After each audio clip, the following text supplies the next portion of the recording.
지금부터 본격적으로 제1차 디지털 퓨처마킹 포럼을 시작을 하겠습니다. 앞서 설명드린 대로 디지털 퓨처마킹 포럼은 디지털의 시각이 아닌 어떤 사회나 경제 전반의 어떤 변화를 먼저 얘기를 하고 그런 거에 대한 디지털의 어떤 대처 역할 방안을 생각하고자 마련하게 되었습니다.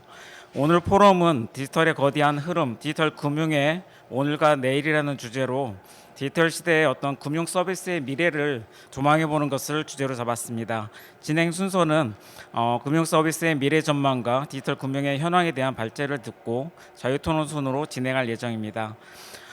먼저 오늘 좀 바쁘신 걸음을 해주셨기 때문에 좀 시간이 걸리더라도 참여하신 위원님들 좀 소개 올리는 시간을 갖도록 하겠습니다. 시간 관계상 호명되신 위원님들은 자리에서 가볍게 목례만 해주시기를 좀 부탁드리겠습니다. 오늘 먼저 발제를 해주실 위원님부터 소개를 드리겠습니다. 삼정 KPMG의 조재박 부대표님 참석하셨습니다. NH농협은행의 강태영 부행장님 참석하셨습니다. 마지막으로 K뱅크의 차대산 CTO님 참석하셨습니다. 이어서 각 분야별 포럼 위원님 소개드리겠습니다. 먼저 산업 분야입니다. SK텔레콤의 송석함 부사장님 참석하셨습니다. 롯데정보통신의 고두영 상무님 참석하셨습니다. KT의 김종철 상무님 참석하셨습니다. LG유플러스의 손민선 상무님 참석하셨습니다. 뱅크웨어 글로벌의 이은중 대표님 참석하셨습니다. 투이 컨설팅의 김인현 대표님 참석하셨습니다. S2W의 서성덕 대표님 참석하셨습니다. 유스비의 김성수 대표님 참석하셨습니다. 옥타솔루션의 박만성 대표님 참석하셨습니다. 다음으로 금융 분야입니다. 하나은행의 정혁 부장님 참석하셨습니다. 신한은행의 김현조 팀장님 참석하셨습니다. 한국금융연구원 김용도 선임연구위원님 참석하셨습니다. 한국은행 경제연구원의 정호성 연구위원님 참석하셨습니다. 한국금융연수원 김용훈 본부장님 참석하셨습니다. 한국금융투자협회 나석진 상무님 참석하셨습니다. 한국핀테크산업협회 이군주 회장님 참석하셨습니다. 한국신용정보원의 이동열 상무님 참석하셨습니다. 다음은 학계입니다. 고려대학교 김승주 교수님 참석하셨습니다. 연세대학교 김시호 교수님 참석하셨습니다. 연세대학교 조성배 교수님 참석하셨습니다. 고려대학교 인호 교수님 참석하셨습니다. 서강대학교 정유신 교수님 참석하셨습니다. 한국외국어대학교 안수영 교수님 참석하셨습니다. 서울대학교 이종섭 교수님 참석하셨습니다. 한양대학교 김광석 교수님 참석하셨습니다.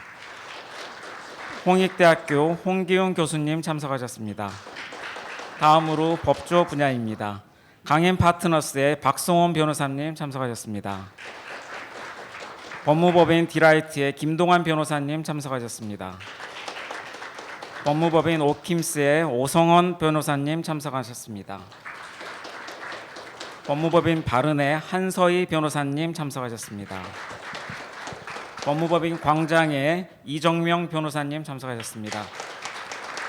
법무법인 세종의 안종호 변호사님 참석하셨습니다. 법무법인 세종의 황현일 변호사님 참석하셨습니다. 그리고 다음은 공동주최기관인 매일경제의 장용승 부장님 참석하셨습니다.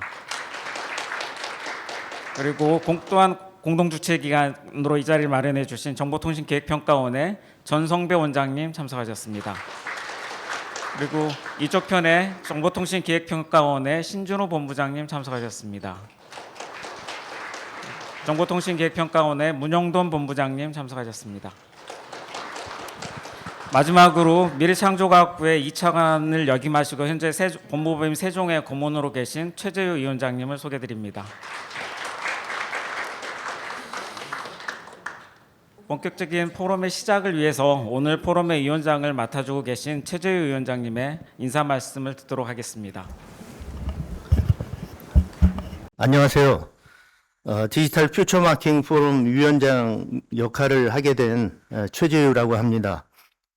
그 이름에서 보시면 아시겠지만 디지털 퓨처 마킹이 지향하는 바는 뭐 이름에서 보면 아실 수 있는데, 우리가 그동안에 ICT 중심의 이제 연구 활동을 하다가 IITP에서 그걸 좀 폭을 넓혀서 경제, 사회, 더 나아가서는 이제 문화 이런 분야까지 그 연관이 되기 때문에 연관 분야를 좀 더 심층 있게 연구를 하자, 이런 취지에서 이제 포럼을 출범을 했고요. 또 제일 국민들한테도 피부에 와닿고 중요한 분야가 금융 분야에서 디지털 금융으로 이렇게 오늘 주제를 잡아서 토론을 하는데, 저의 그 1980년대 경험을 말씀드리면, 제가 그때 85년 4월부터 88년 3월까지 군복무를 했는데, 그 영천에 있는 육군 3사관학교에서 이제 훈련을 받을 때 적금을 가입했어요. 3년짜리를. 그 어느 은행인지는 말씀 안 드리겠는데 그때 다 그랬을 거예요. 그래가지고 3년 지나가지고 그 적금을 찾아야 되는데, 저는 그때 주거지가 서울이었으니까 적금을 찾으려면 다시 영천에 가입한 데를 가야 된다고 그러더라고요. 그런 시절이 있었습니다, 우리한테 실제로.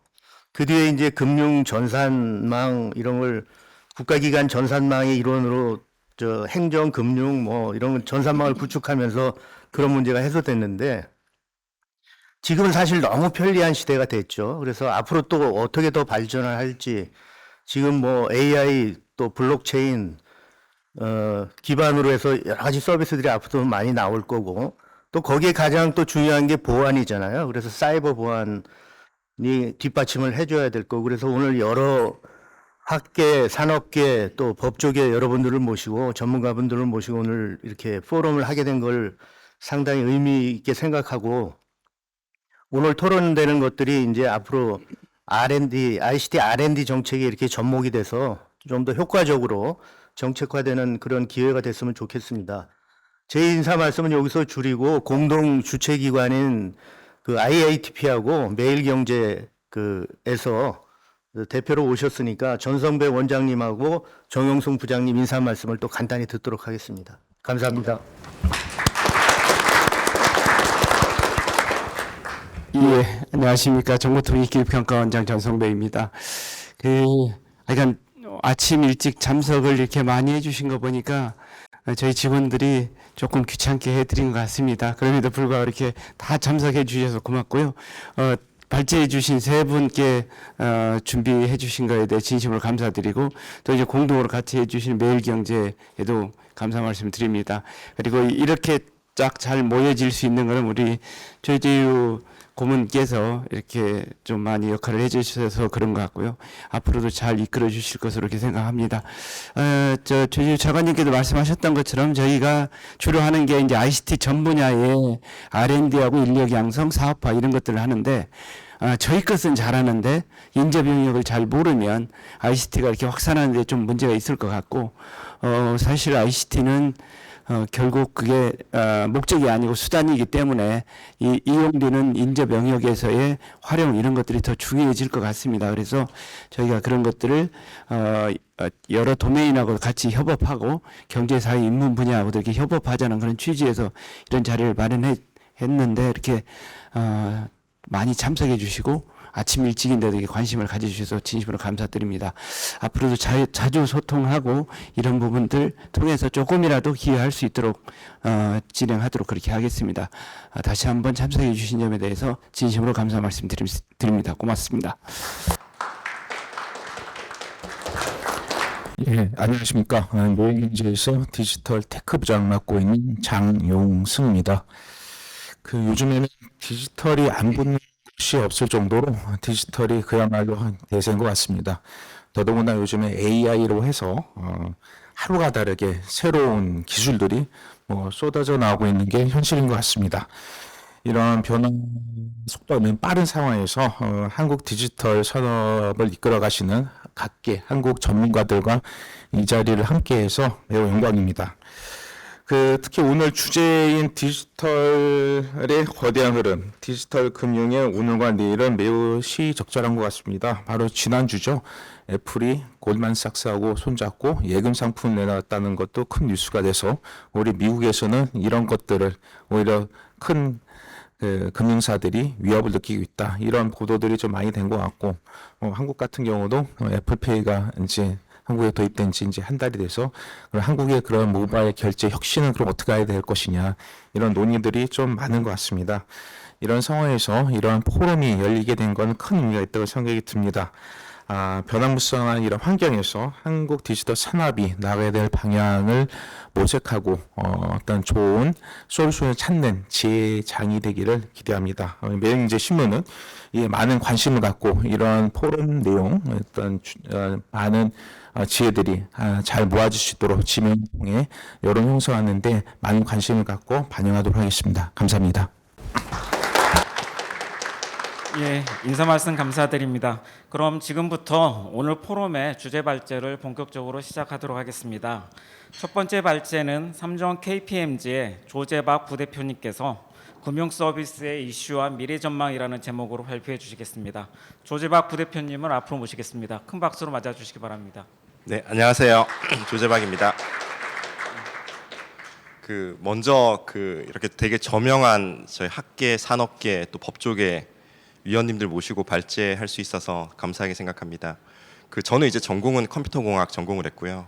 어떻게 보면 약간 정보통신 뭐 이런 쪽하고 좀 관련이 전공은 조금 있는 것 같습니다. 그리고 삼성 KPMG에서는 디지털 컨설팅 쪽 전체를 맡고 있고요. 그래서 금융, 비금융 한 120명 정도 컨설턴트를 데리고 저도 융합에 대한 고민들을 되게 많이 하고 있습니다. 그다음에 금융 관련돼서는 이제 금융위 금발심위원이라든지 규제 샌드박스 지정 대리인 심사위원이나 또 예전에 4차 위에서 데이터 투기 쪽에서 좀 일했던 경험이 있습니다. 저 크게 보면 세 가지 정도 좀 말씀을 드리려고 하고요. 첫 번째 이제 패러다임에 대한 부분들, 두 번째는 이제 그걸 기반으로 해서 컨버전스, 세 번째는 이제 시사점에 대해서 좀 말씀을 드리겠습니다. 세계 이제 10대 기업 순위 변화를 보면 1999년도만 해도 10개 중에서 절반 이상이 이제 인프라 하드웨어 업체입니다. 그렇지만 이제 작년 말을 보시면 너무 잘 아시는 것처럼 애플이라든지 아니면 저희 뭐 아마존이나 알파벳이나 이런 소프트웨어를 갖고 있거나 아니면 하드웨어가 있지만 그 소프트웨어 플랫폼을 갖고 있는 회사들이 급부상을 하고 있습니다. 참고로 이제 애플 같은 경우에 시총이 이제 작년 말 기준으로 2.3조 달러라고 하는데 아마 기억하실 수 있겠지만 저희 크립토 커런시가 가장 활발했을 때 2011년도 11월 달이 그때 시총이 가장 클 때였거든요. 그때 시총이 한 3조 달러 정도였습니다. 그래서 애플이 얼마나 이게 시총이 큰지를 저희 입장에서 약간 가늠을 할 수 있을 것 같습니다. 기술 변화라고 하는 부분들이 이제 되게 빠르게 바뀌고 있는데 저희가 인구를 보니까 세계 인구가 10억 명을 돌파한 게 1752년이라고 합니다. 근데 이제 작년 11월 기준으로 이제 80억 명을 돌파했죠. 한 8배 정도 컸으니까 한 270년 사이에 되게 엄청난 변화죠. 근데 이제 기술에 대한 부분들은 그거보다도 훨씬 더 빠른 것 같습니다. 그래서 지금 보시면 우리가 지금 보고 생각하고 경험하는 대부분의 기술들이 그 사이에 이제 뭐 개발이 되고 발전을 한 것 같고요. 특히나 이제 최근 화두가 되고 있는 챗 GPT에 대한 부분들, 이게 11월 30일 날 어찌됐건 출시가 됐고 3.5 버전이죠. 근데 사용자 1억 명 달성한 게 불과 2개월 걸렸습니다. 예전에 우리가 우버라고 하는 서비스 그게 한 70개월 정도 걸렸고요. 그 다음에 인스타그램이 한 30개월, 그 다음에 이제 틱톡이 한 9개월 정도 걸렸는데 챗 GPT는 나온 지 2달 만에 지금 이제 어떤 얘기를 해도 챗 GPT가 빠지지 않을 만큼 그렇게 기술 발전의 속도가 빠른 것 같습니다. 저희가 이제 전체 그런 금융업 관련돼서 패러다임을 한 5개 정도로 좀 말씀을 드리겠습니다.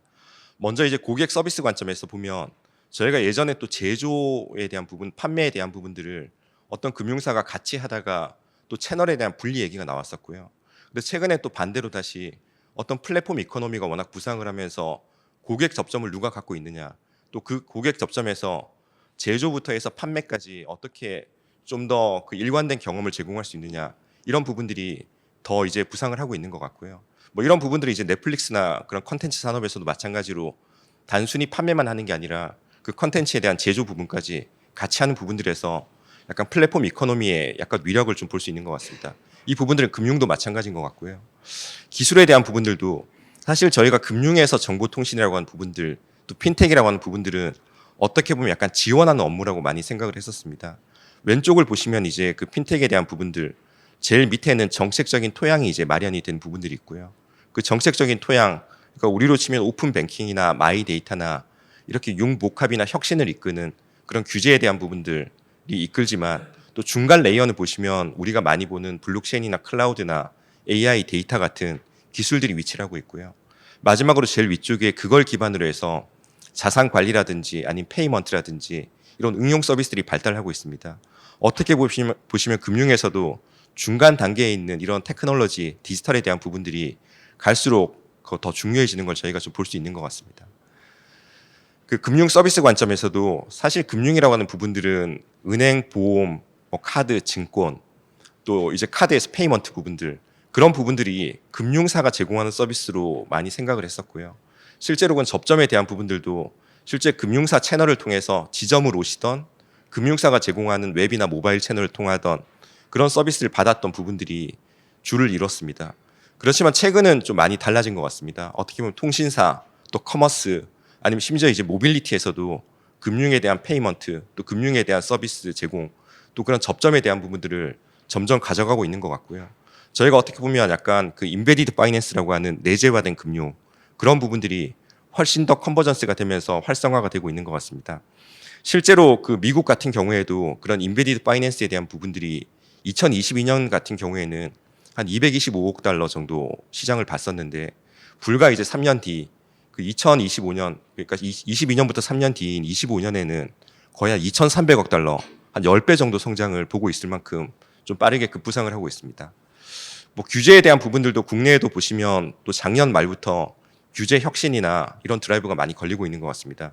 금융업이 어떻게 보면 뭐 통신과 마찬가지로 규제 산업이라고 할 만큼 되게 다양한 규제가 많았었고요. 그렇지만 이제 2019년도부터 규제 샌드박스에 대한 도입이라든지 또 클라우드에 대한 허용이라든지 이런 부분들이 진행이 되면서 전반적인 혁신 분위기가 계속 조성이 되고 있습니다. 특히나 이제 또 작년부터 그런 규제 혁신 드라이브가 다시 많이 걸리고 있는 것 같고요. 거기에 따라서 이제 금산 분리 완화에 대한 부분들, 아니면 헬스케어에 대한 진입 부분들, 아니면 예금 상품에 대한 중개, 아니면 대환 대출 플랫폼을 만드는 부분들, 이런 부분들이 더 활성화가 되고 있는 것 같습니다.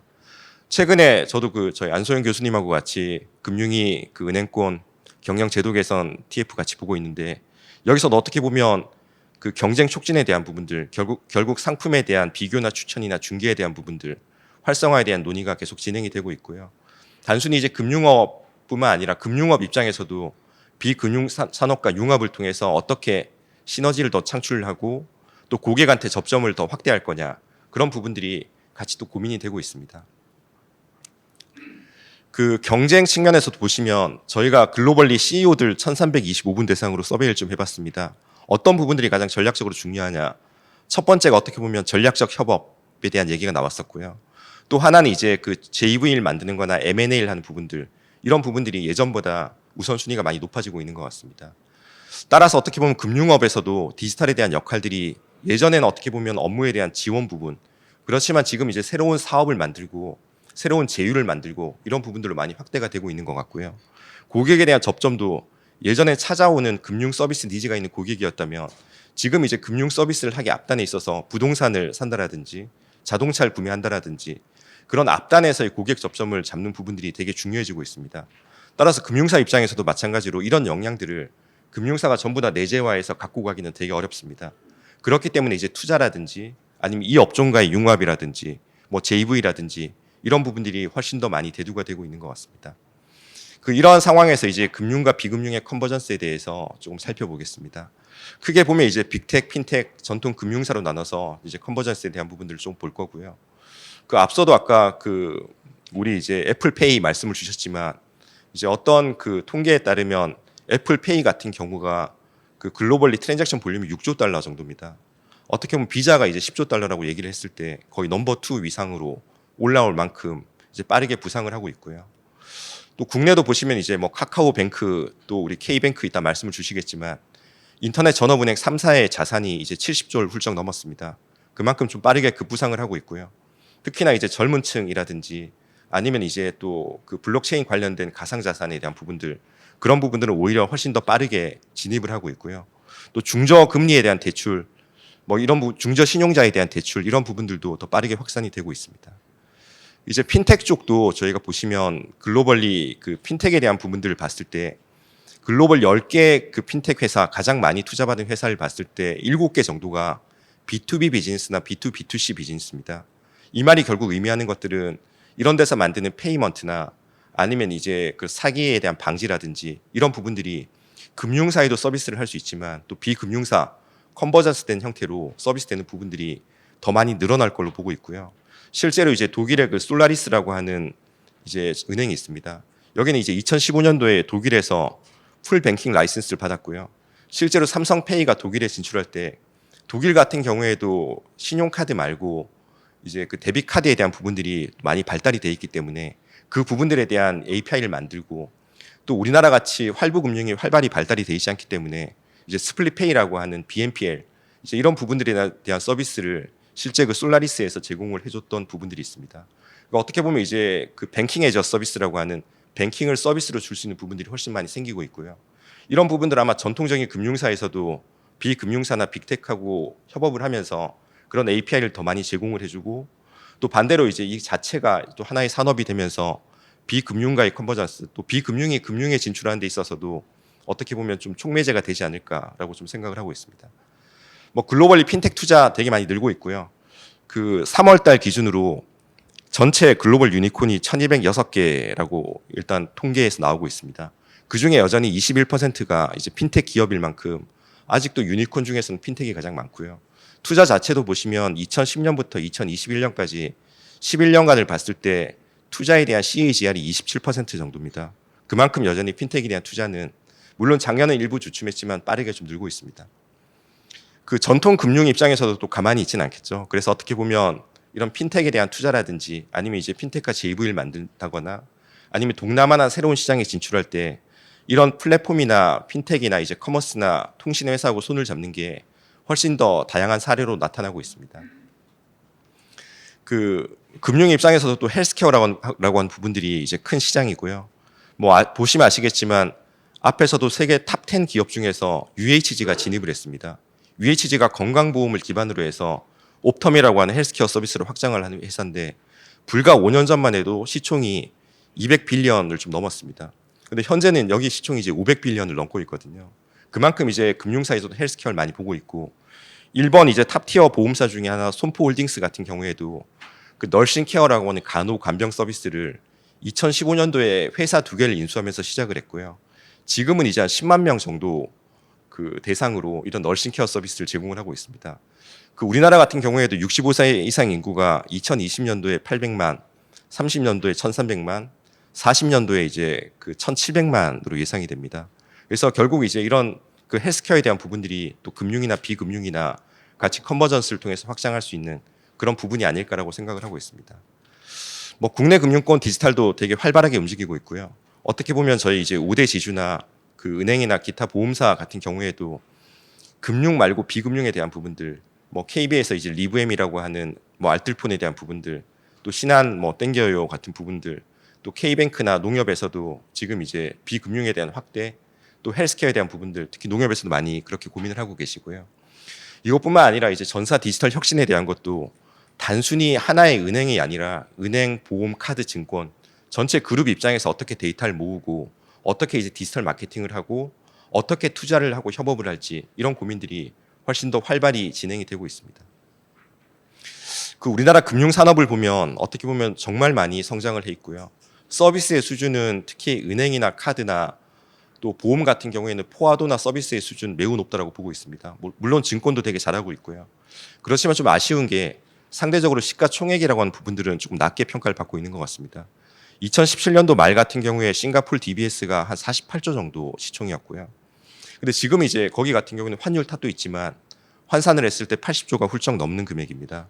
근데 우리나라 4대 지주 같은 경우에 2017년 동일한 시기 말 기준으로 한 75조 정도가 됐으면 지금은 그거보다 한 20% 정도 오히려 줄었습니다. 그래서 오히려 하나의 그 DBS 같은 시총이 700조로 탑티어 뱅크랑은 비슷한데 어떻게 보면 그런 역전 현상이 좀 발생을 하고 있고요. 아마 금융에 대한 부분들이 향후 그 4차 산업혁명 또 디지털 시대에서 핵심적인 서비스 산업이기 때문에 금융산업 독자가 됐건 컨버전스를 통해서 그 융합이 됐건 이런 부분들이 더 발달이 돼야 되지 않나라고 생각을 하고 있습니다. 최근에 이제 보시면 다행히 규제 완화에 대한 부분들, 또 금융과 비금융의 컨버전스에 대한 부분들, 또 마이데이터 같은 경우에도 금융에서 시작을 했지만 2월 달에 이제 개보법 개정안이 통과가 되면서 개인정보 전반에 대한 전속 요구권 도입이 됐습니다. 그래서 결국 이런 데이터가 좀 더 많이 흐르고 또 투자가 좀 더 많이 흐르고 또 이런 부분들에서 고객 접점에 대한 부분들이 금융, 비금융으로 융합돼서 확산이 되고 이런 부분들이 더 많이 진행이 되면서 아마 우리나라 금융산업 또 글로벌 진출이 더 활발해지면서 더 많이 되지 않을까라고 생각을 하고 있고요. 제가 약간 좀 재밌게 보는 숫자는 그 해외 금융 자산입니다. 금융사 같은 경우에 2012년도에 전체 자산이 한 1,900조 정도였고요. 작년도 기준으로 이제 4,000조가 좀 넘습니다. 근데 해외 자산 같은 경우에는 동일한 시기에 34조 원에서 159조 원으로 한 4.6배 정도 증가를 했습니다.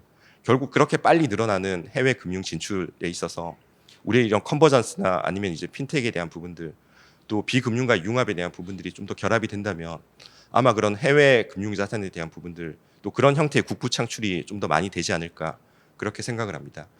마지막으로 금융산업이라고 하는 부분들이 저는 아직도 발달할 여지가 훨씬 많이 있는 것 같고요.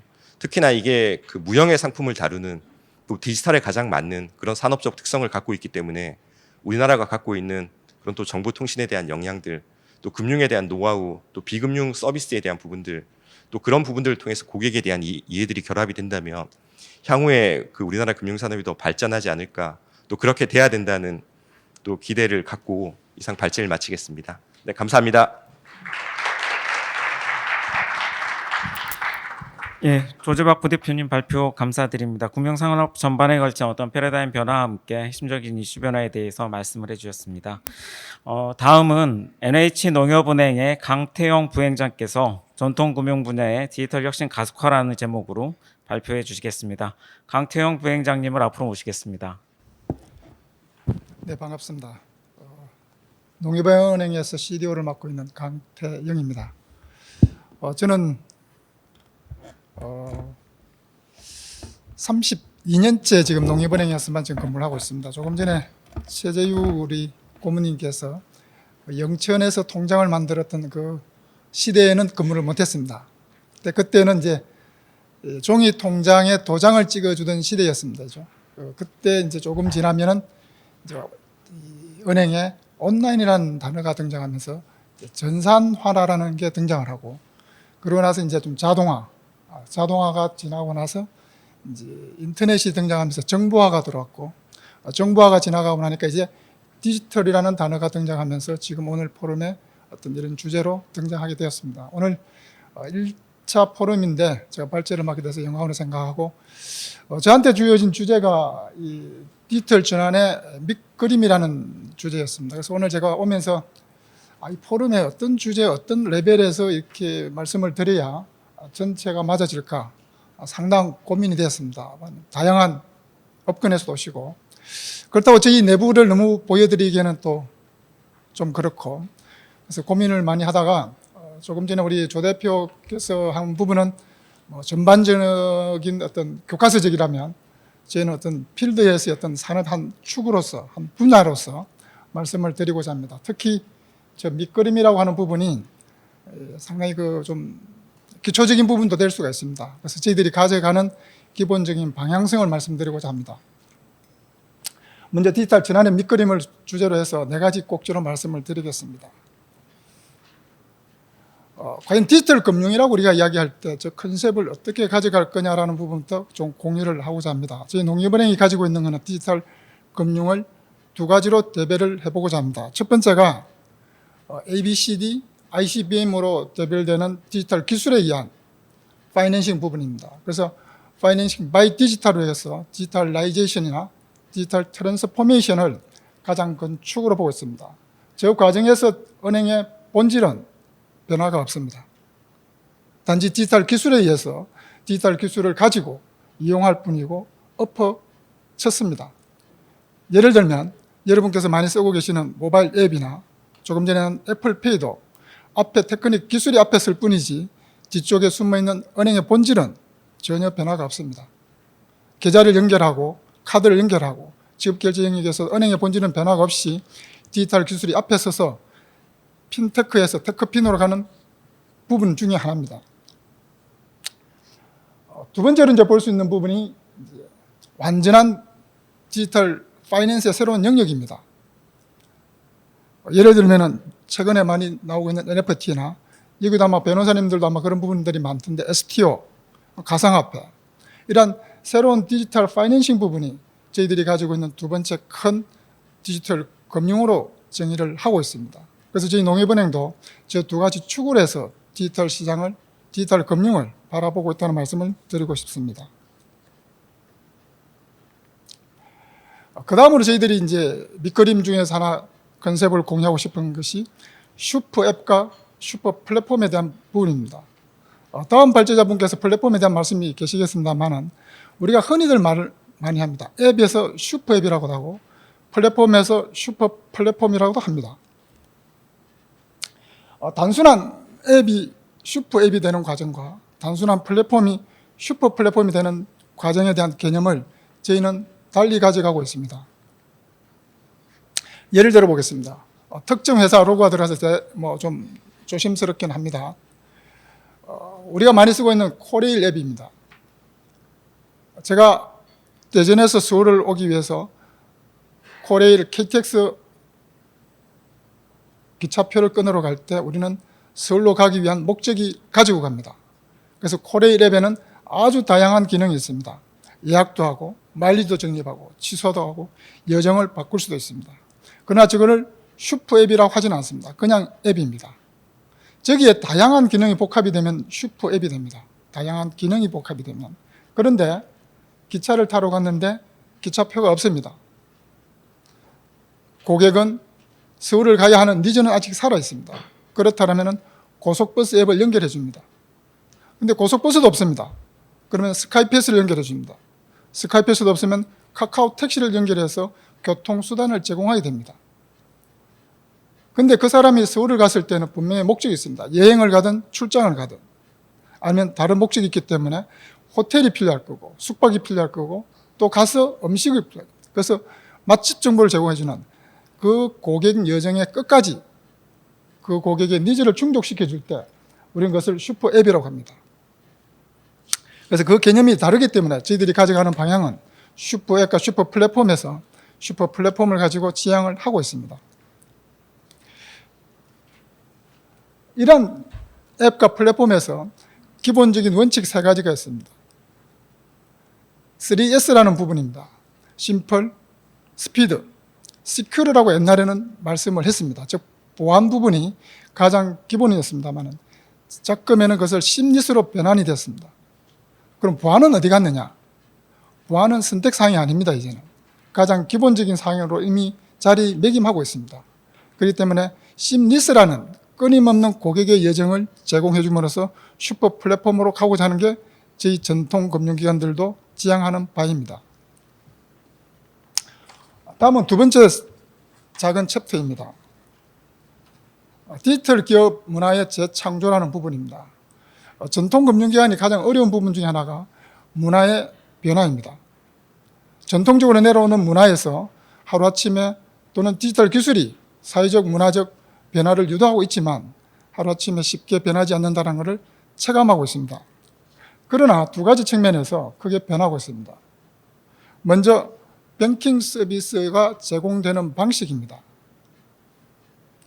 고객들이 기존의 뱅킹 서비스를 이용하는 것이 오픈과 연결이라는 주제하에 다양하게 고객의 접점 없이 서비스를 이용하고 있습니다.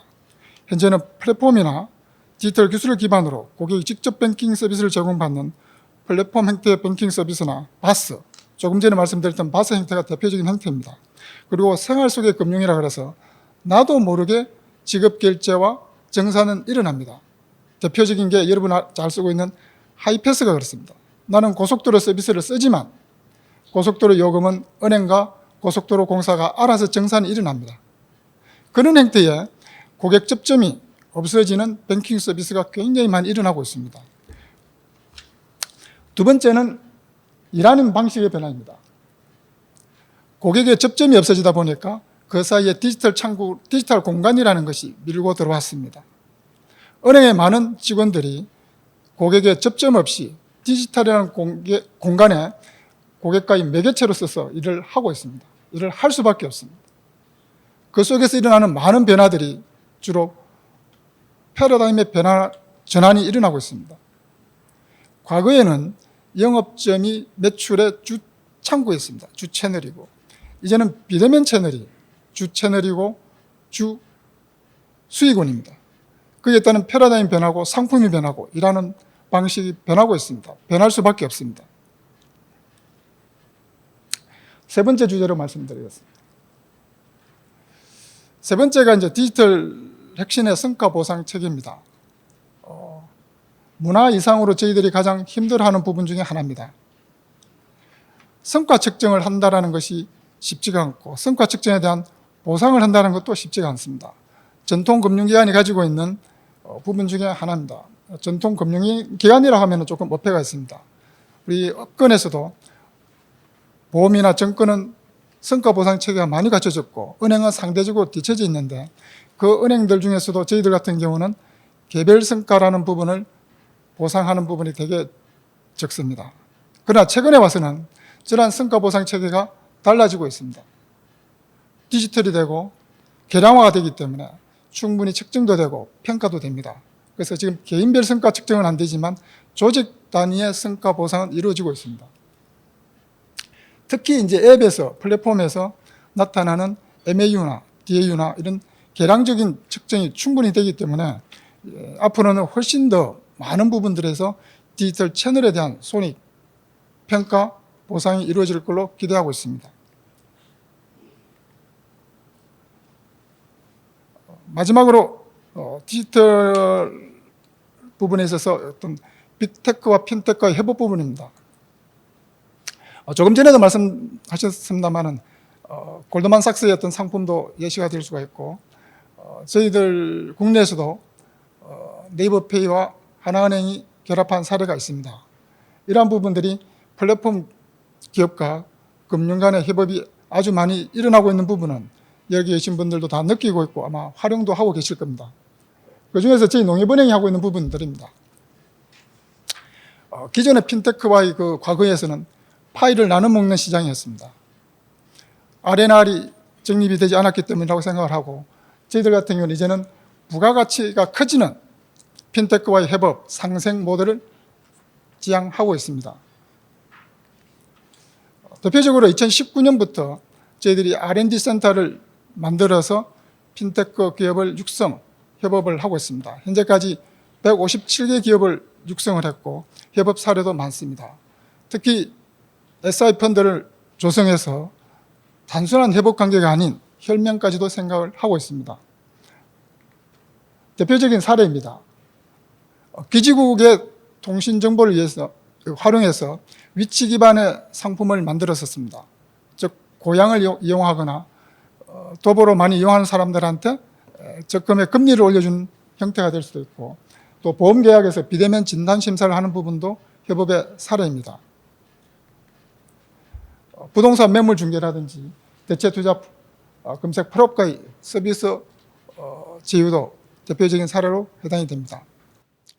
지금 보신 것은 이제 저희들이 간단하게 보여드린 우리의 사례고 나갈 방향, 밑그림에 대해서 말씀을 드렸습니다. 감사합니다.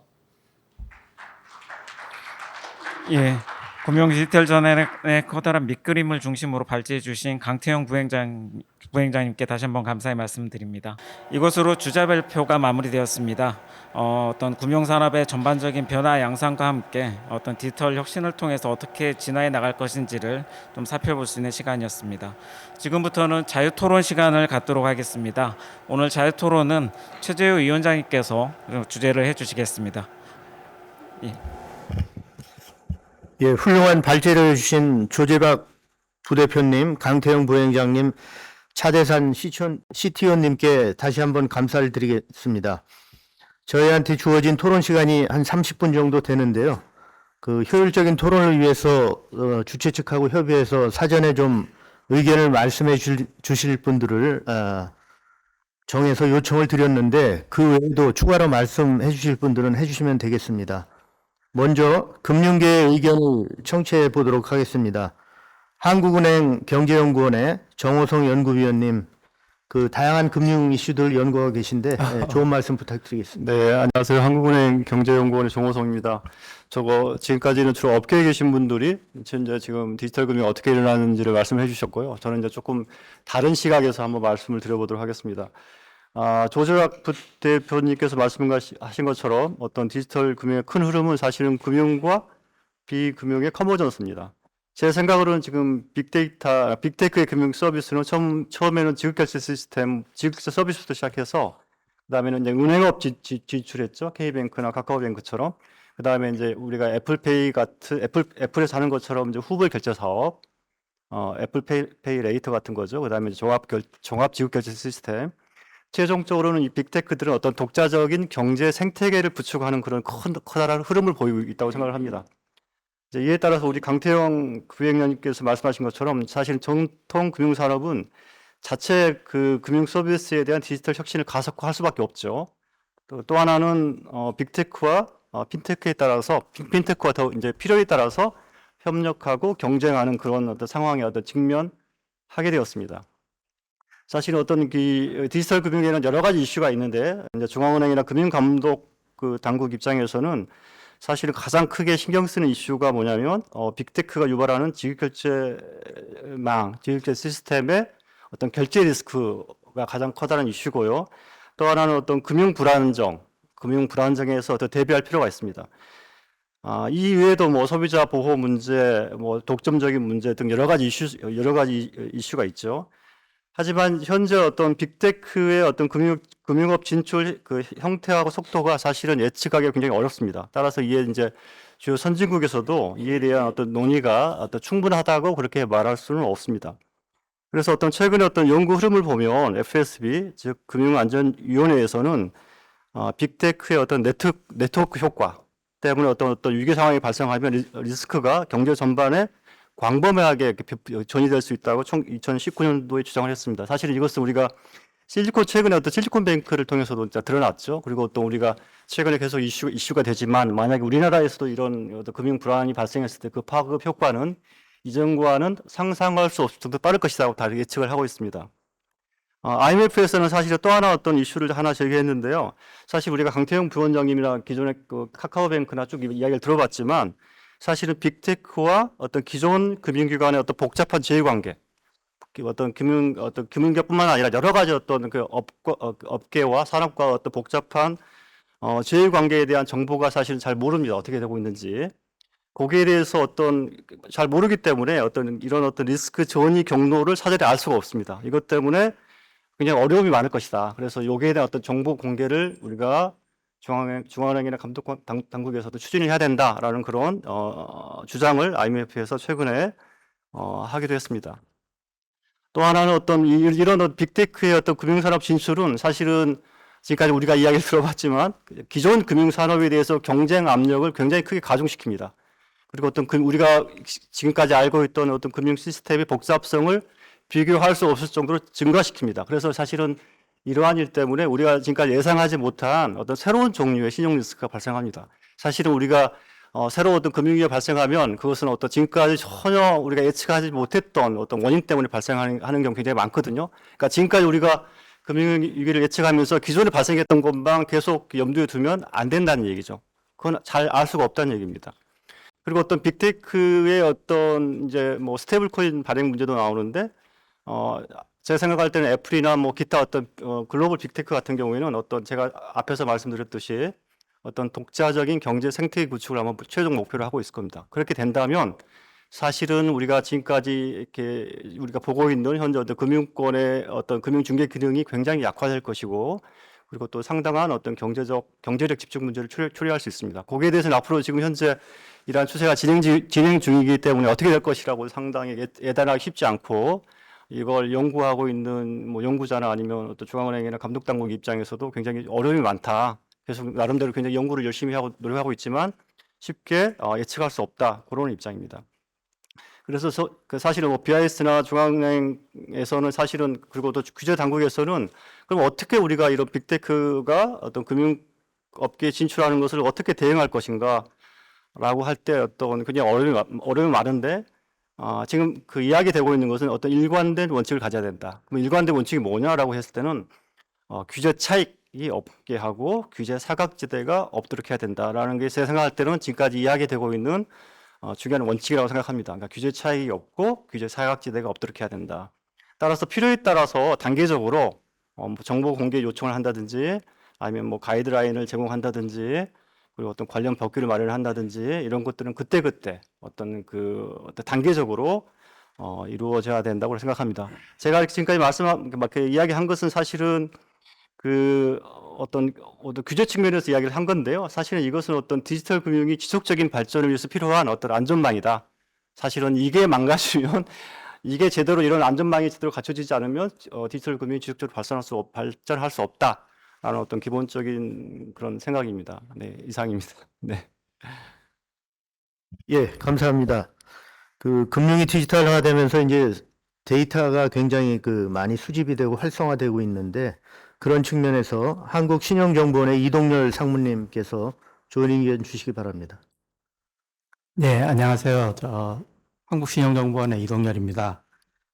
방금 말씀해 주신 것처럼 이제 금융권에서도 디지털화가 계속 진전되고 있고 이에 의해서 이전보다 훨씬 더 많은 데이터들이 모이고 있고 이 데이터를 기반으로 한 자동화된 의사결정이 일어나고 있습니다.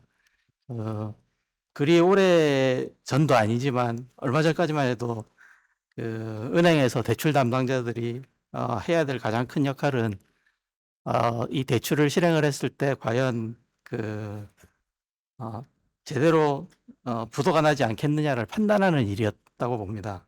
근데 지금은 그런 판단들이 사람의 판단에서 점점 더 이제 개인의 금융 이력, 금융거래 데이터에 기반한 신용 스코어로 다 대체가 됐습니다. 이미 사람이 대출을 실행할지 말지 판단을 해야 되는 경우들은 특히나 이제 신용 대출에서는 거의 없다고 봐도 될 것 같고요. 이것들이 단순한 어떤 데이터에 근거한 스코어로 판단이 가능하게 되었습니다. 이로 인해서 뭐 생각해 보시면은 훨씬 더 빠른 대출도 가능하고 아까 여러 사례에서 말씀해 주셨듯이 비대면 거래도 이제 가능해졌고 그리고 무엇보다도 이전에 은행 문턱을 넘지 못했던 많은 사람들이 이제 신용대출의 혜택을 누릴 수 있게 됐습니다. 이런 지난 10년, 15년간의 변화를 앞으로 다시 또 투사를 해본다면은 지금 현재 데이터는 계속 폭발적으로 더 늘어나고 있고요.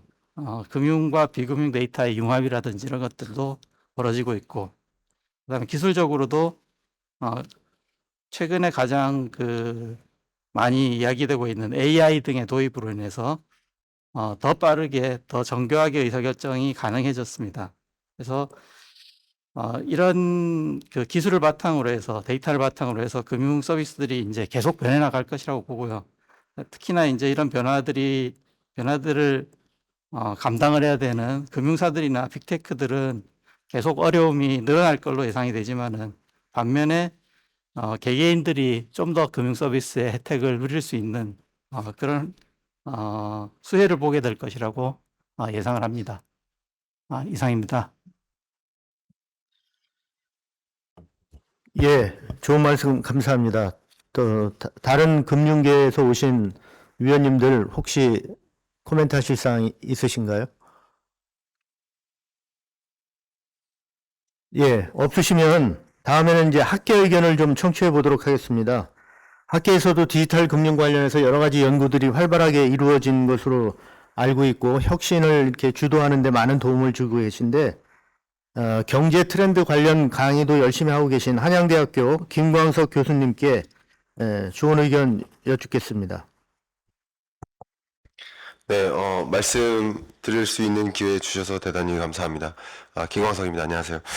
오늘 주최하는 이 포럼이 그냥 민간에서 주최하는 게 아니라 공공기관에서 주최하는 것이기 때문에 저는 그리고 또 첫 번째 포럼의 성격이기 때문에 다소 국내 안에서 이 기업들끼리 경쟁하는 거 그 선에서 고민하는 게 아니라 글로벌리 1등을 만드는 그런 부분에 대한 고민이 좀 집중됐으면 좋겠다 하는 생각으로 저는 좀 뭐 짧은 의견을 드리는 자리니까 그냥 어젠다를 좀 던지면 어떨까 이런 생각을 했습니다. 말씀드리면서 제가 한 4가지를 좀 정리를 해봤는데요. 첫 번째는 이제 더 이상 캐치업이 아니다. 그러니까 우리는 그 어떤 나라보다 캐치업을 잘하는 나라 같아요. 그러니까 1등을 2등으로서 1등을 쫓아가는 데는 정말 1등인 게 아닌가 이런 생각을 많이 해봤는데 이제 지금쯤에는 2등으로서 1등을 쫓아가는 고민이 아니라 아예 1등을 넘어서는 고민, 그러니까 도약이죠. 립, 그러니까 캐치업이 아닌 립, 하나의 도약의 과제로서 디지털 퓨처 마킹에 대한 포럼이 진행되지 않을까, 그런 부분에 대한 고민이 집중되어야 되지 않을까 하는 생각을 하고 있습니다.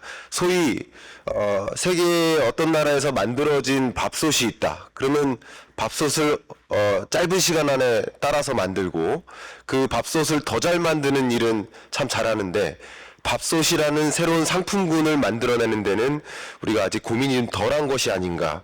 그러면 지금 한 번도 시도되지 않았던 뭔가의 새로운 시도를 하려면 말 그대로 우리는 금융에 있어서 문제 제기에서 시작될 텐데 지금 우리 금융이 커버하지 못하고 있는 어떤 부분이 있을까에 대한 고민을 하면서 아예 없던 무엇을 좀 던지는 그런 어떤 고민이 좀 집중됐으면 좋겠다 하는 생각을 첫 번째로 했습니다. 그리고 두 번째는 지금 계속 그 세 분께서 발제하시면서도 저도 느꼈지만 한 가지 거대한 트렌드가 바로 바운더리스입니다. 그러니까 경계가 사라지는 거죠.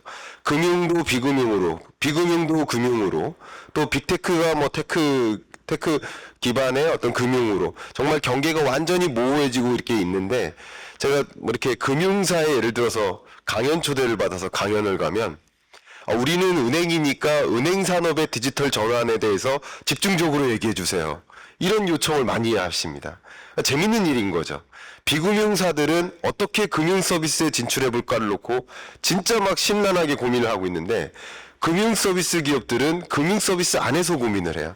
앞에 전략적 파트너십도 체결하고 여러 가지 고민도 하신다. 빅테크 기업과도 협업한다. 라고 하지만 그런 협업이나 경쟁이 결국 우리 집 안에서 이루어지는 거예요. 그 협업이나 경쟁이 남의 집에서 경쟁하지 않는 거예요. 그러니까 자동차 기업과 금융사가 협업하는데 금융 서비스라는 우리 집 안에서 싸우는 거예요. 근데 자동차 서비스라는 자동차 제조라는 그 나라 그 혹은 그 집에서 싸우는 게 아닌 거죠. 그러니까 바운더리스라는 거대한 트렌드가 일어나고 있는데 여전히 금융사는 죄송한 표현이지만 금융업에서 고민하는 데 멈춘 게 아닌가 그런 생각을 저는 많이 하고 있습니다.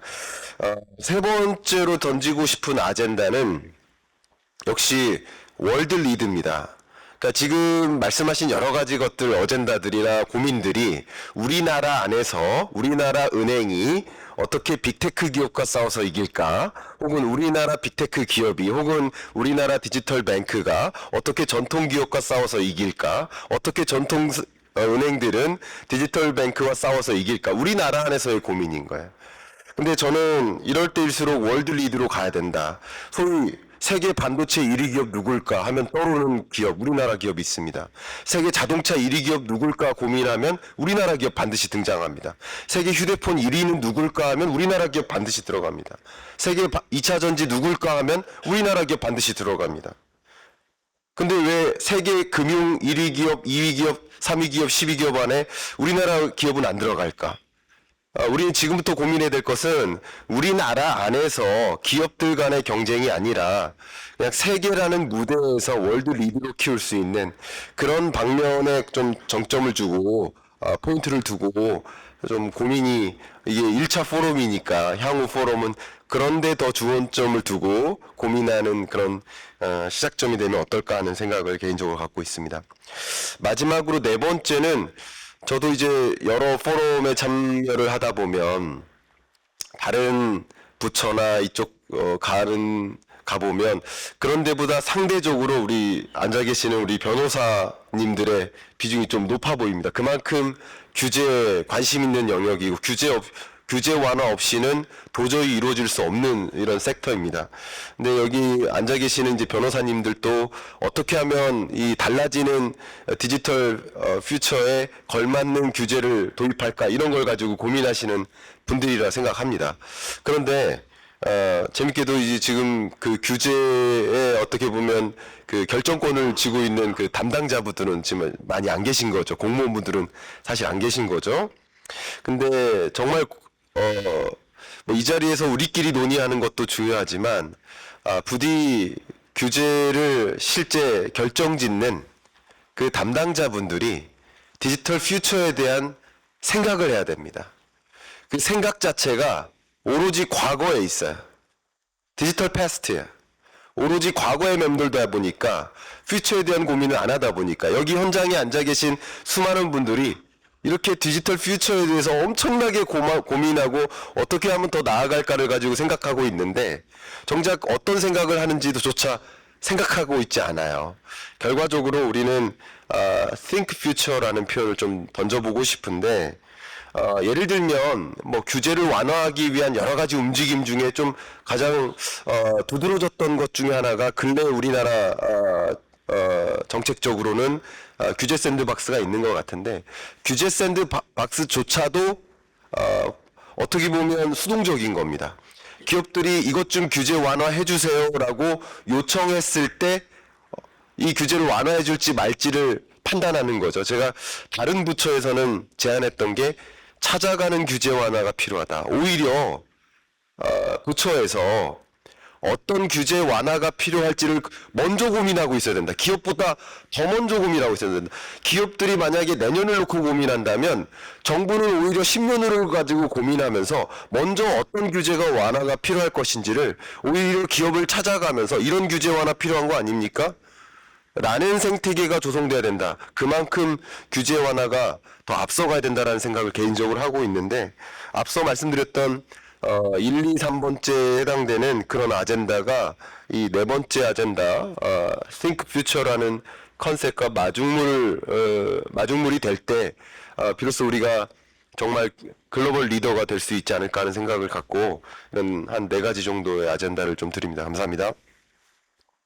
예, 좋은 의견 감사드리고 우리나라가 사실은 제조업 분야에서는 뭐 세계 1등 기업이 있다고 말씀하셨는데 서비스 분야에서는 아직 좀 약합니다. 그래서 저희가 진정한 선진국이 되려면 서비스 분야에서도 세계 1등 기업이 앞으로 많이 나와야 된다고 생각하고 저희도 정부에 있을 때 그런 노력을 많이 했습니다. 그리고 뭐 예를 들면 소프트웨어 산업도 발전시켜야 되고 정보 보안 산업도 발전시켜야 되고 금융 서비스 산업도 발전시켜야 되고 이런 노력들을 많이 했는데 이제 그런 게 그것도 축적의 시간이 좀 필요한 것 같아요. 그래서 축적이 돼가면서 이제 어느 일정 시점에 이게 폭발적으로 좀 나오지 않을까 그런 긍정적인 기대를 하면서 다음은 고려대학교 인호 교수님께 이제 블록체인 전문가시고 그 KBS 쌤과 함께도 나오셔가지고 아마 전 국민한테도 많이 알려지신 분인데 좋은 의견 주시기 바랍니다.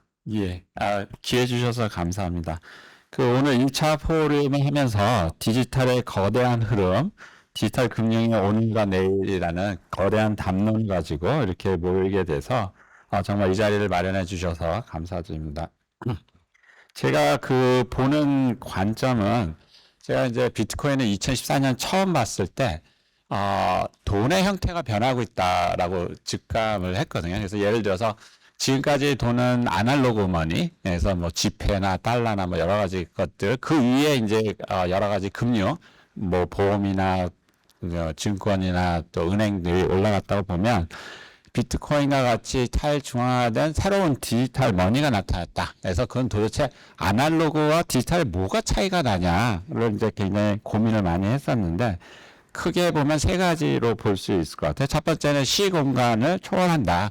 그런 면에서는 이제 아날로그 머니 위에 은행들이 많이 그런 것들을 많이 했었는데 이제는 은행 없이 핸드폰만 있으면 전 세계 누구한테나 24시간 움직일 수 있는 그런 부분이 나온 것 같아서 이제 우리나라 금융도 우리 아까 이제 말씀해 주신 것처럼 우리나라 지역만 생각하는 것이 아니라 글로벌로 나갈 수 있는 그러한 것들 만들면 좋겠는데 지금 현재 뭐 삼성전자나 뭐 여러 가지 보면은 모바일로 5억대가 깔려 있잖아요. 그러면 그 위에 지금 이제 ST, 토큰 증권 같은 그러한 자산들을 올려서 간다 그러면 5억 명이 쓰는 금융 산업이 된다고 보고 있거든요. 그런 면에서 보면 오늘 이렇게 금융과 이런 IT가 같이 융합하고 또 법과 학자들이 같이 모인다 그러면 진짜로 이제 우리나라를 범위를 넘어서 글로벌로 갈 수 있는 절호의 기회다 하는 게 이제 첫 번째고,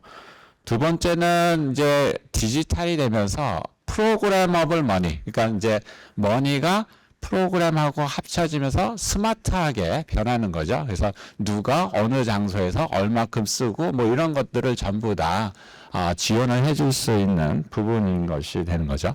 그런 것들을 보면 기존에는 그냥 계좌 이체하고 딱 끝났던 게 아니고 돈이 스스로 움직이면서 누구한테 어떤 부가가치를 만들어낼 수 있는지, 특히 이제 뭐 조 교수님같이 AI 하시는 분하고 합쳐버리면 이 머니 자체가 AI 지능을 가지고 움직일 수 있는, 그러다 보니까 거기에서 나올 수 있는 부가가치가 어마어마하거든요. 예를 들어서 전자북이다 그러면 글씨를 크게 한다, 폰트를 바꾼다면 폰트를 또 만드는 사람도 있을 거고, 또 이제 피곤하면은 프로그램을 할 수 있으니까 읽어주잖아요, 음성으로. 그러면 이 음성으로 바꿔주는 회사가 또 나올 수 있는 거고, 또 모르는 단어가 나오면 그걸 또 찾아주잖아요. 그러면 거기에 대한 사전이나 뭐 이런 그 후반에 있는 어마어마한 부가가치, 그리고 거기서 만들어지는 부가가치로 새로운 일자리가 만들어질 수 있다라고 볼 수 있거든요. 따라서 이런 아날로그 머니가 디지털 머니로 변화함으로써 그 후방에 있는 여러 가지 부가가치를 우리가 키워나가야 되겠다 하는 생각을 하게 됐고요. 그 다음에 세 번째는 이제 아까 많이 말씀해 주신 것처럼 데이터 기반으로 고객 맞춤형 서비스를 할 수 있다라고 하는 거죠. 그러니까 전자책으로 보면 내가 얼마큼 읽었는지, 무슨 단어를 찾았는지를 보면 그 사람의 독해 능력이나 또 관심도를 알 수 있으므로 끝날 때쯤에 다른 책을 또 추천해 주잖아요. 이런 것처럼 그러한 것들 어떻게 빨리 처리해주고 고객 맞춤형으로 온 디맨드로 제공해 줄 수 있냐, 이런 부분이 있는 것 같습니다. 그래서 이러한 아날로그와 디지털로 이런 세 가지 특성을 가지고 우리가 지금까지 금융을 바라보면 금융기관이라고 그러잖아요. 그게 약간 공적인 성격이 좀 많은 부분이 있었고, 거기에는 이제 규제가 굉장히 강하게 됐던 부분인데, 저는 이거를 금융산업으로 조금 더 인식하는 것이 필요하지 않냐, 이런 생각을 하게 됩니다. 예를 들어서 우리가 이제 산업부가 있고 그 산업부 밑에 산업진흥청, 뭐 진흥원, 뭐 이런 것들이 되게 많이 있잖아요. 그래서 거기에 로드맵을 그리고 글로벌하게 어떻게 나갈 건지 전략도 세우고 또 이런 부분이 있는데, 우리나라는 금융산업 뭐 원이나 뭐 청 이런 것들이 하나도 없고 전체적인 로드맵을 만든 데도 없고 또 글로벌하게 어떻게 나가는지 전략을 세우는 데도 없고, 그래서 이런 부분들을 좀 더 컨트롤 타워 같이 하는 부분이 있으면 좋겠다. 특히 이제 디지털 자산 회사 ST 해가지고 보면 이제 그 밑에 첫 번째 삼정에서 이제 발표하신 33페이지에 보면은 토큰 증권 같은 경우는 이제 여러 가지 기회가 오거든요. 그러니까 새로운 자산, 그러니까 우리가 물질적인 자산뿐 아니라 우리가 갖고 있는 데이터도 이제 자산화가 되고, 우리가 돈을 받을 수 있는 뭐 채권, 권리도 이제 자산화되는, 그렇게 되면 그 자산의 종류가 엄청나게 많을 거고, 이것들을 아예 산업화해서 글로벌로 나갈 수 있는 절호의 찬스가 되는 거거든요. 그래서 삼성전자가 아날로그 TV에서 디지털 TV로 하면서 1등을 했던 것처럼 우리가 지금 아날로그 금융에서 디지털 금융으로 바꾸면서 1등을 할 수 있는 절호의 찬스다. 이런 것들이 이제 정부와 산업과 또 연구 또 학계가 다 힘을 합치면 그런 걸 나갈 수 있다 충분히 확신을 하면서 이번 포럼이 그런 걸 하기 위한 첫 발자국이 됐으면 좋겠습니다. 마치도록 하겠습니다. 감사합니다. 예, 좋은 말씀 감사드립니다. 다른 교수님들 혹시 말씀 없으신가요? 그러면 제가 김승주 교수님께 지금 뭐 금융이 디지털하다면 사실은 제일 중요한 게 사이버 보안이거든요. 그래서 그 분야의 아주 최고 전문가신데 혹시 추가해 주실 말씀 있으면 해 주셨으면 좋겠습니다. 네. 제가 아무 생각 없이 있다가 갑자기 주목을 받아서 조금 당황스럽긴 한데요. 뭐 일단 이런 기회 만들어 주셔서 우리 차관님, 뭐 원장님 감사드리고요. 아까 이제 처음에 시작하실 때 어떤 이제 기술 단위로 우리가 뭘 개발해야 되느냐 이런 식으로 접근할 게 아니라 뭐 문화, 제도, 뭐 기술 이런 것들을 한꺼번에 놓고 우리가 어떤 것들을 향해서 가야 되는지 좀 연구해 보고 싶었다. 그래서 이런 자리 마련했다. 뭐 이런 말씀을 해주셨습니다. 근데 저는 일단 뭐 저한테 이제 사이버 보안 질문을 주셨지만 조금은 좀 보드하게 말씀을 드리고 싶습니다. 그러니까 제가 이제 앞에서 발제자 세 분 얘기를 이제 쭉 들으면 세 분 다 지금 공통적으로 얘기하시는 게 기존의 은행, 기관 중심에서 사용자 중심으로 간다. 이런 얘기를 되게 많이 하시는 것 같아요. 저는 거기에 뭐 100% 동의합니다. 사실은 뭐 우리가 지금 웹3라고 하는 것도 사실은 개인에 대한 어떤 권리를 더 보강해 주자라고 해서 사용자 중심으로 가는 것이고, 우리가 4차 산업혁명이라고 얘기하는 것도 결국은 초개인화된 맞춤형 서비스를 제공하자, 결국 사용자 중심으로 가는 거고요. 우리가 스마트 모빌리티 혁명이라고 얘기하는 것도 기존의 대중교통 시스템에 나를 맞추는 게 아니라 모빌리티 서비스를 개개인한테 맞추도록 하겠다. 결국은 사용자 중심으로 가는 거죠. 그래서 지금 전체적인 트렌드는 분명히 사용자 중심으로 가는 게 맞습니다. 자, 그러면 이 사용자 중심이라는 게 도대체 뭘 의미하나, 이런 걸 금융기관도 그렇고 우리 기술 개발하는 쪽에서도 또 학계에서도 생각을 좀 해볼 필요가 있는 것 같아요. 보통 이제 사용자 중심이다 그러면 1차원적으로 접근하는 게 UI, UX를 개선하겠다. AI, 빅데이터 분석을 통해서 사용자들한테 맞춤형 정보를 제공하겠다. 일단 이렇게 접근을 합니다. 지금 이제 많은 인터넷 전문 은행들 또 기타 시중은행들이 하는 어프로치가 바로 이런 거죠. 그 다음에 이제 두 번째 단계로 넘어가면 이용자들, 고객들한테 보다 더 많은 이익을 공유하겠다. 이런 쪽으로 갑니다. 그래서 뭐 이율이 높은 어떤 금융 상품을 만든다든가 뭐 이런 식이죠. 저는 지금 아마 인터넷 전문 은행이라든가 아니면 애플이 만든 은행이 요 2단계를 향해서 가고 있다라고 봅니다. 그런데 지금 우리가 놓치고 있는 거는 저는 3단계가 아닐까 싶습니다. 이 3단계는 뭐냐면 지금 우리가 금융을 많이 얘기하시고 AI 얘기하시고 뭐 하는데 사실은 그 규칙들은 전부 다 금융기관이 만들고 있는 겁니다. 모든 금융상품의 이율이라든가 뭐 안전장치라든가 기타 등등 전부 다 정부랑 금융기관이 만들죠. 그런데 이게 3세대를 진화하면 그 규칙 자체를 고객들과 같이 만들자 이런 식으로 바뀝니다. 그게 이제 소위 말하는 DeFi죠. Decentralized Finance라고 얘기하는 것.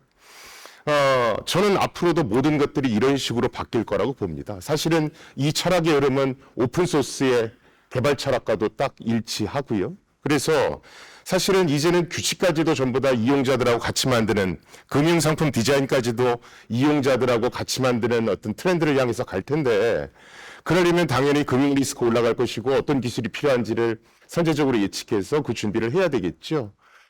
그런데 이제 그런 것들이 조금은 지금 부족하지 않는가.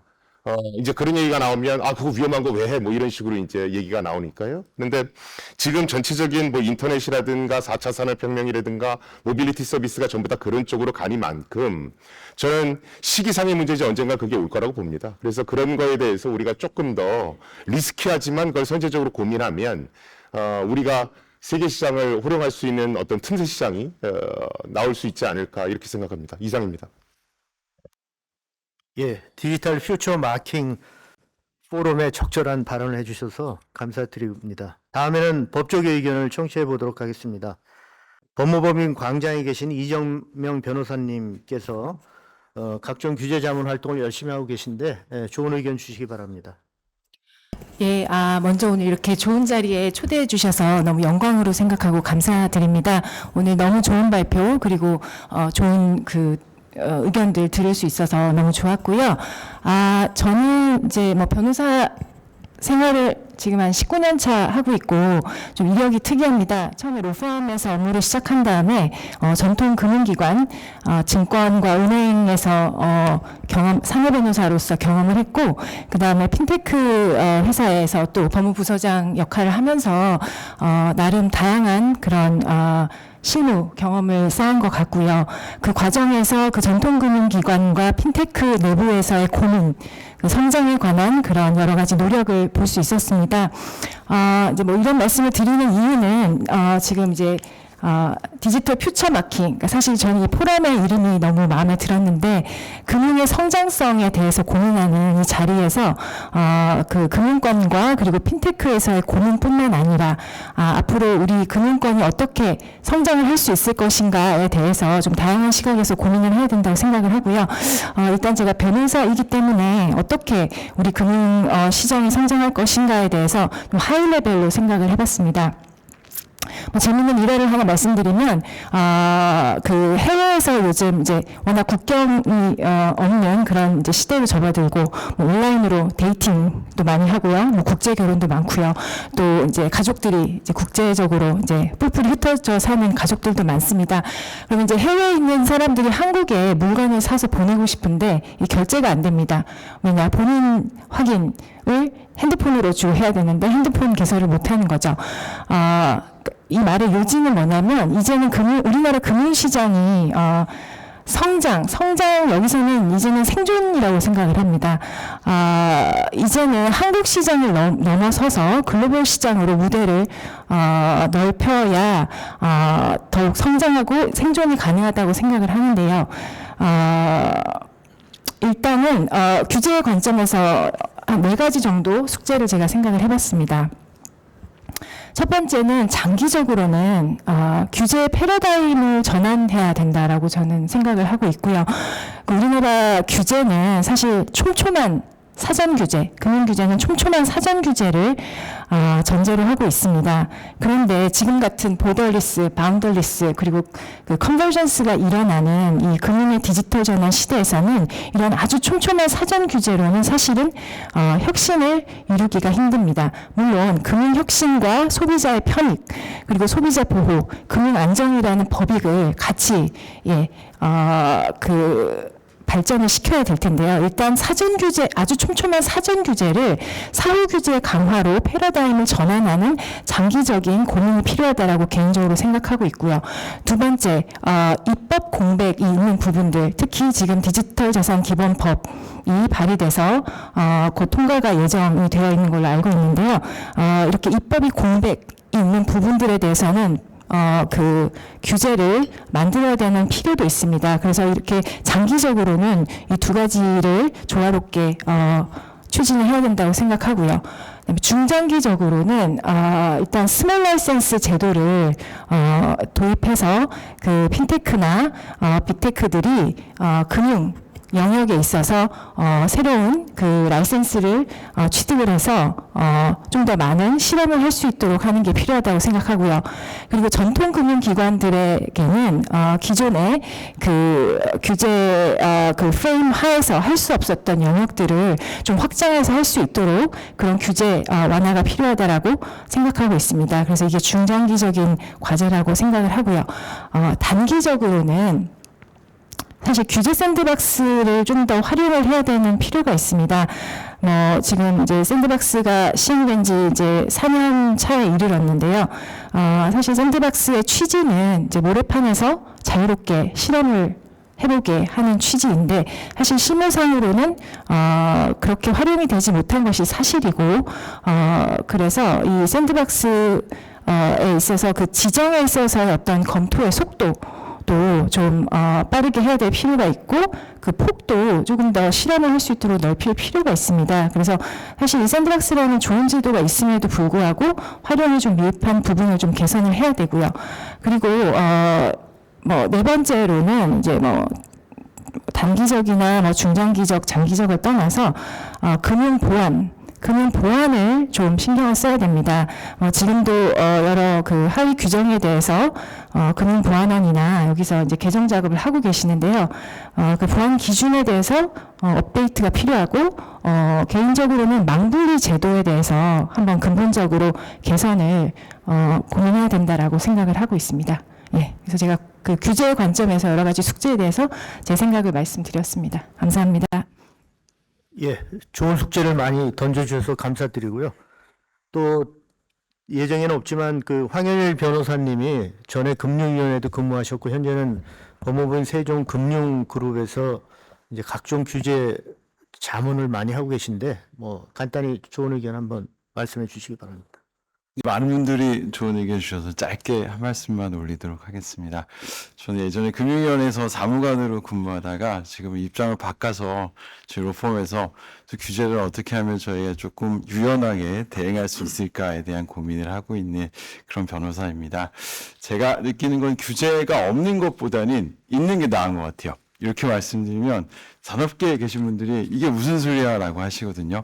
근데 우리 금융당국이 여전히 상당히 그림자 규제를 운영한다거나 혹은 때때로 아주 디테일한 부분에까지 감독 행정에 대한 영향력을 미치고 있기 때문에 어떤 규제의 예측 가능성의 측면에서 저는 없는 것보다는 오히려 있는 게 사업자들에게 유리하다고 생각합니다.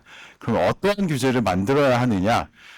제가 군대에서 사실 프로그래머로 근무했었는데요. 우리 프로그래머들이 프로그램을 만들 때 단 한 번에 소스 코드를 완성하는 법은 없습니다.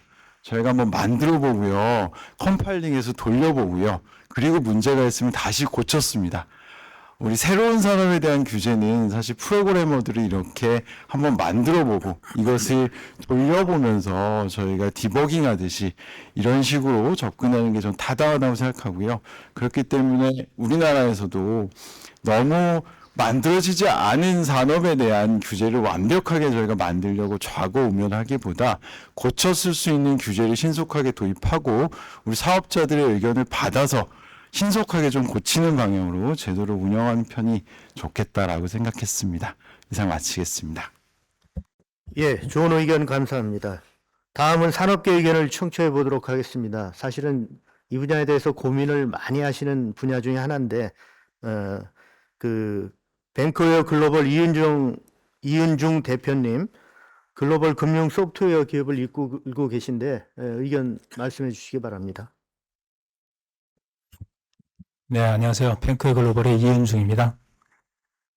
저희는 아까 그 주호부 대표님께서 그 핀테크 환경을 구성하는 3요소 중에 대고객 금융 서비스 영역하고 정책적 이네이블러 영역, 그리고 핀텍 이네이블러 영역을 말씀을 하셨는데 저희는 이제 핀텍 이네이블러 영역에서 활동하고 있는 회사입니다. 저희는 이제 코어뱅킹 그 소프트웨어를 만드는데 코어뱅킹 소프트웨어가 금융기관이 금융상품을 정의하고 그것을 고객들한테 팔 수 있도록 그 범용적인 엔진을 제공하는 그런 회사라고 보시면 되겠습니다. 사실 디지털라이제이션이 확산되고 그리고 또 글로벌라이제이션이 그 금융기관의 어떤 전략적인 방향성이 되면서 핀텍 이네이블 기업의 중요성이 증대되고 있습니다. 특히 이제 해외에서는 핀텍 기업의 카테고리 중에 하나로 이제 핀텍 이네이블러 기업이 들어가 있는데 국내에서는 어떤 주로 고객 금융 서비스에 집중하면서 그쪽에 많이 논의가 집중되면서 핀텍 이네이블러 기업에 대한 논의가 소외되고 있는 상황입니다. 사실 그간 우리나라는 정부 주도로 금융결제망이라는 것을 강력하게 만들었고 그 금융결제망을 가지고 굉장히 고도화된 금융 서비스를 제공해 오면서 금융 IT 강국이다라는 얘기를 쭉 해왔습니다.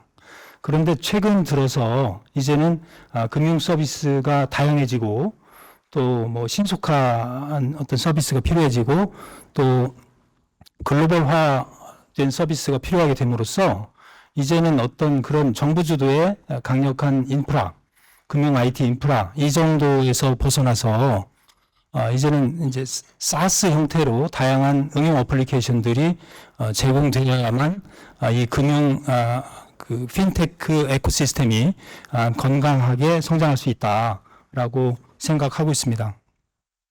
그런데 저희 국내 현실을 보면 사실은 이제는 그 사스 서비스를 제공하고 있는 어떤 이네이블러 회사들이 많이 부족한 상황이고, 또 그런 회사들이 성장하기도 상당히 힘든 그런 환경입니다. 그래서 저는 이 포럼에서 중요한 주제의 하나로 핀테크 이네이블러 기업들을 어떻게 잘 이 에코시스템에서 역할을 하고 성장할 수 있을지에 대한 것들이 많이 논의가 됐으면 좋겠다, 이런 바람을 가져봅니다. 네, 이상입니다.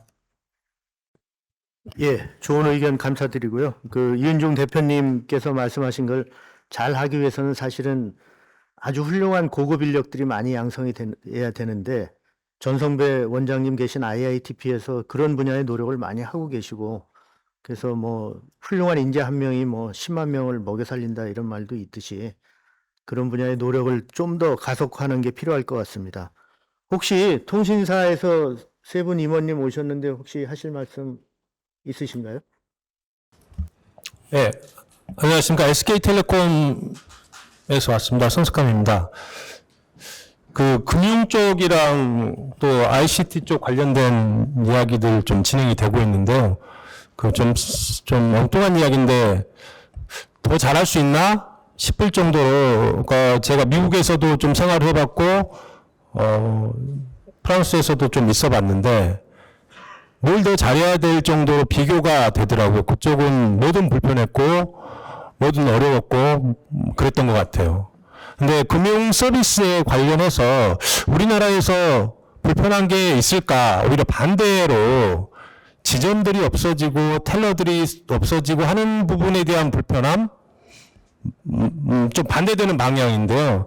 그것 빼고는 소위 말해서 스마트폰을 활용해서 인터넷을 활용해서 할 수 있는 서비스의 끝이 더 있을까 정도로 불편함이 없고 서비스에 대한 만족도는 저는 개인적으로 너무 높거든요. 근데 그에 걸맞은 좀 뭐랄까 대우라 그래야 되나요? 그런 레코그니션도 좀 필요하겠다, 그런 생각은 듭니다. 최근 들어서 아까 말씀하셨는데 시장의 가치를 시장에서 평가받아야 되는데 그 부분에 대한 너무 지나친 규제는 아닌데 어떤 거라고 봐야 되냐면 잉여를 많이 남기고 돈을 많이 벌고 하는 거를 하면 안 된다는 식의 어떤 그런 흐름들이 있는 것 같은데, 제가 생각할 때 혁신은 잉여에서 나온다고 알고 있고, 또 그런 잉여를 바탕으로 글로벌 진출이라든지 뭐 보도를 떠난 어떤 넘어선 혁신들이 이루어진다고 보는데, 전체적으로 국가 경제라든지 어떤 어려움은 알겠지만, 그렇다 그래서 이 서비스를 산업이 아닌 잉여를 생산하면 안 되는 이런 흐름이 너무 강해져서는 안 되겠다는 어떤 개인적인 말씀을 드리고, 다시 한번 말씀드리면 적어도 특히 이제 여기 공무원분 안 계신데 금융위원회에서 하고 계시는 여러 가지 정책이나 제도나 규제 완화에 대해서 너무 빨라서 따라갈 수 없을 정도로 잘하고 계신다는 거는 저는 느꼈고, 또 그거를 뒷받침하고 계시는 또 신정원이라든지 이런 부분들도 제가 볼 때 정말 너무 열심히 하시는구나, 그리고 그 방향도 맞구나, 또 많이 배우고 뭐 그런 생각을 했습니다. 좀 두서 없었는데요. 너무 잘하고 있다는 부분에 대한 칭찬도 반드시 좀 받아야 될 필요는 있겠다는 말씀을 드리겠습니다. 이상입니다. 우리가 뭐 다른 나라로 비교했을 때 금융 서비스, 이동통신 서비스가 상당히 앞서 있는 거는 다 인정을 하는 것 같습니다. 그런데 이제 그 서비스 산업이 그 국제화되고 해외에 진출하고 뭐 이런 노력들에서 아직 인정을 못 받고 거기에서 훌륭한 성과를 내는 기업이 아직 없어서 그런 노력을 좀 배가해야 되겠다는 이런 그 말씀을 드리면서, 오늘 행사를 주최해 주신 전성배 원장님께서 혹시 하실 말씀 있으면 간단하게 해 주시기 바랍니다. 예, 일단 첫 번째는 이렇게 좋은 말씀 들을 수 있게 발표도 해주시고 또 토론할 수 있는 내용도 이렇게 같이 얘기해 주셔서 고맙다는 말씀을 먼저 드리고요. 저희가 저도 초기 사무관 때 외부의 내용들을 많이 벤치마킹을 했는데 저희가 이제 기술을 담당하는 그 기관이다 보니까 기술은 빨리 변하고 그러니까 미래에 대해서 관심이 많고 그래서 벤치마킹처럼 퓨처도 마킹하자 뭐 이렇게 해서 이름을 지은 것 같은데 너무 어색했습니다. 근데 자꾸 얘기하니까 입에 붙으니까 또 좀 괜찮아지는 것 같고 아마 이런 것들을 통해서 미래를 조금이라도 이렇게 열어볼 수 있으면 도움이 많이 될 것 같고요. 이렇게 역시 이렇게 들어보니까 저희가 그냥 밖에서 이렇게 봤을 때의 도메인의 그런 거 하고 이렇게 들어와서 얘기하는 거는 좀 차이가 난다는 걸 또 이렇게 피부로 느낄 수 있었고 어떤 혁신을 하다 보면 그 혁신에 따른 부작용이나 전체적인 조화 이런 거에 대한 우리 한국은행에서 고민하는 것처럼 혁신으로 갔을 때 이런 전체적인 금융이라든지 어떤 이런 안전성에 대한 이런 것들도 봐야 되고 발전에 따른 그 다른 측면도 같이 봐야 되는 이런 것들이 역시 보인다는 그런 좀 많은 팁을 주셔서 도움이 많이 된 것 같습니다. 저희가 이제 아까 모두에서 말씀드렸던 것처럼 기술과 인력 양성, 사업화 이런 것들을 전담하는데요. 이런 그 일을 할 때 이런 도메인들의 현상과 내용들을 많이 이렇게 좀 알고 거기에 접목을 함으로 인해서 우리 그 ICT가 더 발전하도록 조금이라도 노력하도록 이렇게 하겠습니다. 다시 한번 참여해 주신 것에 대해서 진심으로 감사드립니다. 발제해 주시고 좋은 말씀 주신 모든 분들께 또 참석해 주신 전문가분들께 다시 한번 감사드리고요. 저는 이제 진행을 해야 되는데 한 5분 정도 초과가 된 것 같은데 사실은 이 주제는 뭐 끝장 토론에도 모자랄 정도로 할 얘기들이 많은 분야여서 오늘 그 시간 관계상 뭐 이렇게 모여서 하는 의견 제시는 여기서 마무리를 하고요. 앞으로 그 좋은 의견도 오늘 들으신 것들도 많고 또 생각하신 것들도 많을 텐데 좋은 의견들을 IITP를 이렇게 전달해 주시면 거기에 대해서 팔로우업도 드리고 이렇게 하는 노력을 하도록 하겠습니다. 그리고 IITP에서는 이렇게 포럼 하면 이 결과물들을 잘 정리해서 우리 포럼에 참여하신 전문가분들께 이렇게 배포도 해드리고 또 다른 기관에도 이렇게 배포하고 이런 노력을 같이 병행을 할 것으로 알고 있습니다. 그래서 이 디지털 퓨처 마킹 포럼이 이제 분기별로 한 것으로 예정이 돼 있는데 오늘은 금융을 했고 다음번에는 예를 들면 자원 전쟁이라든지 또 인구 절벽 해소를 위한 노력이라든지 이런 쪽으로 해 나갈 텐데 이제 그때마다 위원님들은 조금씩 변화가 있을 것 같고요.